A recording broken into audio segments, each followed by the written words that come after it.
यो भ्यालेन्टाइन डेमा प्रपोज गर है, अरूलाई हैन मलाई। यस्तो खाले भिडियो बनाउन चाहनुहुन्छ भने तपाईको लागि यस भिडियो एकदमै महत्त्वपूर्ण हुनेछ। नमस्कार साथीहरू, स्वागत छ तपाईलाई टेक्निकल भोइस च्यानलमा। आज पनि हामी नयाँ भिडियोको साथ उपस्थित भइसकेका छौँ। भ्यालेन्टाइन नजिकै छ, यही टाइममा हामीले चाहिँ भ्यालेन्टाइनको लागि स्पेशल भिडियो लिएर उपस्थित भइसकेका छौँ। तपाईले यस भिडियोलाई हेरेर तपाईले पनि बनाउने कोसिस गर्नुहोला। तपाई त्यसको लागि सर्वप्रथम CapCut एप्लिकेसनमा जानुहोला। CapCut यदि डाउनलोड गर्नुभएको छैन भने प्ले स्टोरमा सजिलोसँग पाउने गर्दछ। प्ले स्टोरबाट तपाईले सजिलोसँग डाउनलोड गर्न सक्नुहुन्छ। त्यसपछाडि यो न्यू प्रोजेक्ट भन्नेमा टच गर्नुहोला। न्यू प्रोजेक्टमा गइसकेपछि हामीले चाहिँ एउटा फोटोलाई चुज गर्नुपर्ने हुन्छ। तपाईको दुईटा फोटो चुज गर्नुपर्ने हुन्छ। जस्तो मैले एउटा योलाई एड गरेँ र त्यसपछाडि म अर्कोलाई पनि एड गर्छु। त्यसको लागि मैले यो फोटोमा गएँ र मैले अर्को फोटो पनि चुज गर्दैछु। त्यसपछाडि चाहिँ एड गरिदिनु होला र त्यसपछाडि हाम्रोमा यो फोटो चाहिँ दुईटा एड भयो र यो लास्टमा यो वाटरमार्क आए पछाडि यो लास्टको एन्डिङ भनेर देखाएकोलाई चाहिँ डिलिट गरिदिनु होला। त्यसपछाडि सुरुमा तपाईले यसलाई फोटोलाई रोटेट गर्नुपर्ने हुन्छ। यो फोटोलाई टच गर्नु होला।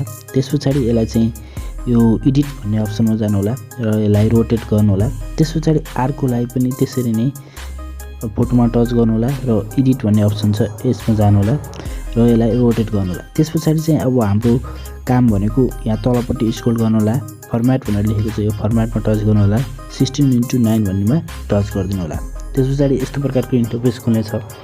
त्यसपछाडि यो फोटोलाई हाम्रो स्क्रिनमा फिट भएको छैन, त्यसको लागि चाहिँ तपाईले यसलाई यसरी फिट गरिदिनु होला र अर्कोलाई पनि त्यसरी नै फिट गरिदिनु होला।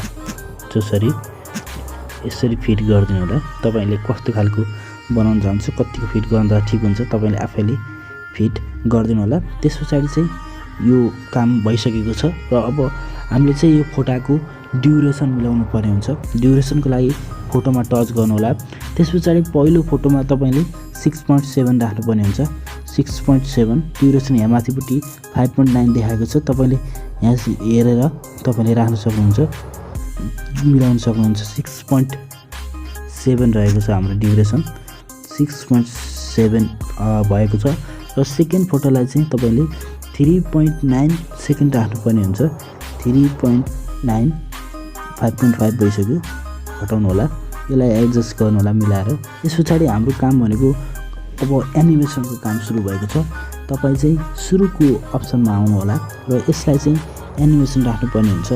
एनिमेसनको लागि चाहिँ तपाईले फोटोलाई टच गर्नु होला र एनिमेसनमा टच गर्नु होला र त्यसपछाडि तपाईँ कम्बोमा जानु होला र त्यसपछाडि तपाईँ बाइसेक्ट 2 भनेर लेखेको छ, त्यो अप्सनमा जानु होला। बाइसेक्ट 2 भनेर खोज्नु होला। बाइसेक्ट 2 भन्ने अप्सन खोजिसकेपछि तपाईले यसलाई नेट अन गर्नु होला तपाईकोमा र यो बाइसेक्ट भन्नेलाई चाहिँ टच गरिदिनु होला। त्यसपछाडि यसलाई राइट लगाइदिनु होला र यो तपाईको फोटोभरि यसको एनिमेसन राख्नुपर्ने हुन्छ।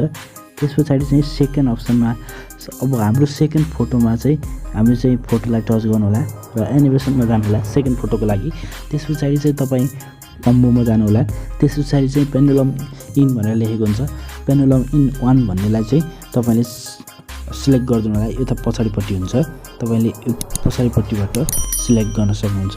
पेन्डुलम इन 1 लाई यसलाई टच गरिदिनु होला। त्यसपछाडि यस्तो प्रकारको इन्टरफेस हुनुहुन्छ। यो ड्युरेसनलाई चाहिँ तपाईले फुल बनाइदिनु होला है साथीहरू। यो ड्युरेसन चाहिँ मिलाउनु होला, नत्र चाहिँ मिल्ने छैन। यस्तो प्रकारको भिडियो बन्दैछ हाम्रो चाहिँ। त्यसपछाडि चाहिँ तपाईँ अब फोटोलाई इफेक्ट हाल्नुपर्ने हुन्छ र पहिलो फोटोमा हामी इफेक्ट हाल्न गइरहेका छौँ। इफेक्टको लागि चाहिँ यो फोटोको सुरुमा अप्सनमा आउनु होला र त्यसपछाडि यो इफेक्ट अप्सनमा टच गर्नु होला। भिडियो इफेक्टमा जानु होला। त्यसपछाडि चाहिँ तपाईँ पार्टी भन्ने अप्सनमा जानु होला। पार्टी भन्ने अप्सन माथि पार्टी भन्ने अप्सनमा टच गरिदिनु होला। पार्टी भन्ने अप्सनमा गइसकेपछि नेगेटिभ भन्ने अप्सन रहेको हुन्छ। नेगेटिभ भन्ने अप्सनलाई पहिला खोज्नु होला। नेगेटिभ, यो नेगेटिभ भन्ने अप्सनलाई चाहिँ यसलाई चाहिँ एड गरिदिनु होला र यो पुरै फोटोमा एडजस्ट गर्नु होला पहिला सुरुमा र त्यसपछाडि चाहिँ फोटो पुरै एडजस्ट गर्नु होला। टक्क फोटोमा पुऱ्याउनु होला। फेरि सुरुमा आउनु होला। त्यसपछाडि फेरि सुरुमा आउनु होला र फेरि यो भिडियो इफेक्ट भन्नेमा टच गर्नु होला। यो पार्टीमा आउनु होला। पार्टीमा त्यसपछाडि चाहिँ लेखेको छ नियोन सुन, यसलाई चाहिँ टच गरिदिनु होला र यसको पनि भिडियो फुल भिडियोमा मिलाउनु होला पहिलो भिडियोमा यो हुन्छ भन्ने लाइन पनि फुल भिडियोमा मिलाउनु होला। त्यस पछाडि फेरि पनि भिडियो इफेक्ट भन्नेमा टच गर्नु होला र त्यस पछाडि चाहिँ RGB बोर्ड भनेर लेखेको हुन्छ त्यसलाई हाल्दिनु होला। RGB बोर्ड भनेर लेखेको छ यसलाई चाहिँ हाल्दिनु होला। योलाई पनि पुरा भिडियोमा फुल भिडियोमा चाहिँ यसलाई मिलाउनु होला। त्यस पछाडि चाहिँ फुल भिडियोमा मिलाउनु होला। अब सेकेन्ड भिडियोको लागि सेकेन्ड भिडियोको सुरुमा अप्सनमा आउनु होला र यो भिडियो इफेक्ट भन्नेमा टच गर्नु होला। त्यस पछाडि चाहिँ तपाईँ यसको लागि चाहिँ मोड भन्ने अप्सनमा जानु होला। मेटेरियल भन्ने लेखेको छ त्यसलाई चाहिँ अप्सन यो सेकेन्डमा देखाएको छ। मेटेरियल भन्ने अप्सनलाई चाहिँ यसलाई चाहिँ राखिदिनु होला र यो भिडियो भोलि फुल भिडियो फेरि यसलाई चाहिँ फिट गराइदिनु होला। त्यस पछाडि तपाईँको काम सकिएको छ। अब यो हाम्रो यस्तो प्रकारको भिडियो बनेको छ र मैले यसलाई चाहिँ सेभ गरेँ र यसलाई सेभ गरिसकेपछि हामीले चाहिँ साउन्डको काम गर्नेछौँ। साउन्डको लागि चाहिँ मैले डिस्क्रिप्सन बक्समा मैले एउटा भिडियोको लिङ्क राखिदिनेछु। त्यो लिङ्कबाट तपाईँले त्यो भिडियो डाउनलोड गरेर तपाईँले आफ्नो भिडियोमा युज गर्नु। भिडियो डाउनलोड भइसकेपछि यसलाई डन गरिदिनु होला र त्यस पछाडि फेरि न्यू प्रोजेक्टमा आउनु होला र त्यस पछाडि फेरि तपाईँले भर्खरै डाउनलोड गरेको यो भिडियोलाई टच गर्नु होला र यसलाई चाहिँ एड गर्नु होला। एड गरिसकेपछि तपाईँकोमा यस्तो प्रकारको इन्टरफेस खुल्नेछ र त्यस पछाडि यो भिडियोलाई टच गर्नु होला र त्यस पछाडि यो भिडियोलाई तपाईँले चाहिँ एडिट भन्ने अप्सनमा टच गर्नु होला र रोटेट गर्नु होला। 3 चोटि रोटेट गर्नु होला। त्यस पछाडि चाहिँ तपाईँले यसलाई ब्याक जानु होला र त्यस पछाडि तपाईँ सुरुको फेरि फर्मेट भन्ने अप्सनमा जानु होला। फर्मेट भन्ने अप्सनमा आउनु होला। फर्मेट भन्ने अप्सनमा आउनु होला। फर्मेट भन्नेमा अनि 9 त्यस पछाडि तपाईँको यस्तो प्रकारको इन्टरफेस हुनेछ र तपाईँले यो भिडियोलाई टच गर्नु होला र यसलाई जुम गर्नु होला। यसरी जुम गरेर तपाईँको फुल भिडियो स्क्रिनमा पुर्याउनु होला। मस्त यसरी स्क्रिनमा पुर्याउनु होला। त्यस पछाडि तपाईँको भिडियो बनेको छ र यता पछाडिपट्टि त्यो क्यापकटको लोगो छ यसलाई डिलिट गरिदिनु होला। त्यस पछाडि साउन्डको अप्सन। अब साउन्ड राख्नुपर्ने हुन्छ। यो साउन्ड कसरी राख्ने भन्दाखेरि म तपाईँलाई डिस्क्रिप्सन बक्समा एउटा लिङ्क दिनेछु साउन्डको। त्यसलाई चाहिँ डाउनलोड गर्नु होला र यो साउन्डको अप्सनमा आउनु होला। साउन्डमा आउनु होला। त्यस पछाडि चाहिँ तपाईँले यो बक्समा क्लिक गर्नु होला। एक्स्ट्रा साउन्ड फर भनेर भन्नेमा टच गर्नु होला।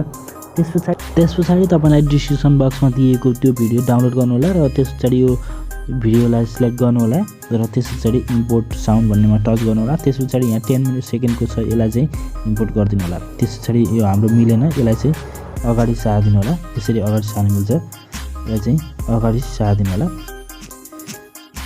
त्यस पछाडि चाहिँ तपाईँको यो पुरा भिडियोमा मिलिसकेको छ र यसको साउन्ड चाहिँ तपाईँले बढाइदिनु होला है। त्यस पछाडि हेर्नु देख्न सक्नुहुन्छ यस्तो राम्रो खाले भिडियो बनेको छ। तपाईँले पनि यस्तो खाले भिडियो बनाउन सक्नुहुनेछ। त्यसपछि तपाईँको भिडियो फुल्ली बनिसकेको छ र त्यस पछाडि यो सेभको अप्सनमा टच गर्नु होला र यसलाई चाहिँ सेभ गरिदिनु होला। यति गरिसकेपछि तपाईँको फुल्ली भिडियो बनेको छ। तपाईँलाई आजको यस भिडियो कस्तो लाग्यो सुझाव सल्लाह प्रतिक्रिया दिनु होला र हाम्रो यस च्यानललाई सब्सक्राइब गर्नुभएको छैन भने सब्सक्राइब पनि गरिदिनु होला। आगामी दिनमा यस्तै भिडियोको साथ हामी उपस्थित हुनेछौँ। त्यतिन्जेलका लागि बिदा दिनुहोस्। नमस्ते। तपाईँको दिन शुभ रहोस्। जय नेपाल।